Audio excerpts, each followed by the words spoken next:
Имало едно време, в малка и красива клисура, родило се момче на име Христо. Това не било обикновено момче. В сърцето му от малък блестяла светлината на знанието. Още от дете той мечтал за свят, пълен с книги, където всяко дете можело да се научи да чете, да мечтае и да открива далечни земи.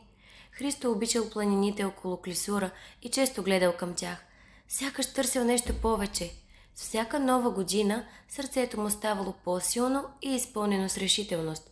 И когато пораснал, той решил, че ще даде на своя народ най-ценното – знанието. Така Христо започнал да печата книги – големи и малки, пъстри и изпълнени с магията на думите. Някои от тях били учебници, за да може всяко дете да учи и да знае повече за своята родина и света. Други били географски карти, които разкривали вълшебни места, за които децата само мечтаели. Така той помогнал на училищата да се изпълнят съзнание, светлина и надежда. Но Христо не бил само печатар. Сърцето му било широко като небето и той искал да направи добрини за хората около себе си. Затова станал кмет на красивия град Пловдив. Докато бил кмет, Христо Данов дарил цялата си заплата за благотворителност, за да помага на бедните, на децата, на всички, които имали нужда.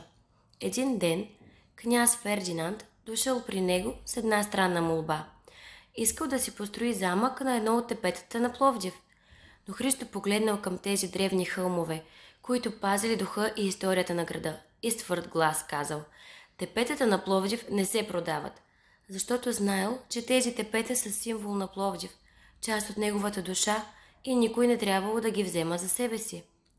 И така, благодарение на Христо Данов, Пловдив станал по-красив и останал верен на своето културно наследство.